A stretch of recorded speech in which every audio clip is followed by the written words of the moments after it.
کو بتائیں فوجی عدالتوں میں سویلین کے ٹرائل کے خلاف درخواستوں پر سماعت ایک بار پھر شروع ہو گئی ہے۔ سپریم کورٹ کا 6 رکنی بینچ اس وقت سماعت کر رہا ہے۔ کمرہ عدالت نمبر 1 میں 6 کرسیاں بھی لگا دی گئی ہیں۔ جسٹس منصور علی شاہ کے بینچ سے الگ ہونے کے بعد بینچ ٹوٹ گیا تھا۔ اس وقت 6 رکنی بینچ جو ہے کیس کی سماعت کر رہا ہے۔ خالد جمیل مزید بتائیے گا، اس وقت 6 رکنی بینچ جو ہے سماعت کر رہا ہے، لیکن اگر کیا دیکھتے ہیں کہ فیصلہ آ جائے گا یا نہیں، کیونکہ حکومت کی جانب سے ہمیشہ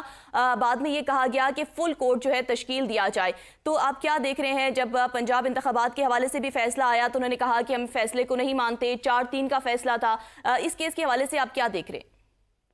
دیکھیں، اس میں ابھی تک تو جو فل کورٹ کا معاملہ تھا وہ تو اس وقت جب یہ بینچ بنا تو اسلام آباد میں جو مین سپریم کورٹ ہے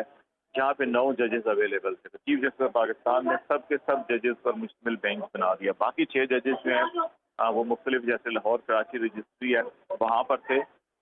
اس لیے جو ہے کہ وہ اویلیبل نہیں تھے، تو جو اویلیبل 9 جج تھے وہ تمام کے تمام رکھے گئے، لیکن اس میں سے ابھی 3 جج جو ہیں وہ 2 خود الگ ہو گئے تھے اور ایک پر حکومت نے اعتراض کر دیا، 3 تو نکل گئے۔ ابھی جہاں تک معاملہ یہ ہے کہ اس فیصلے پر عمل کے حوالے سے، تو اس میں جو وزیر دفاع ہے انہوں نے بڑا واضح طور کے اوپر بات کی، وزیر داخلہ نے بات کی ہے، اسی طرح سے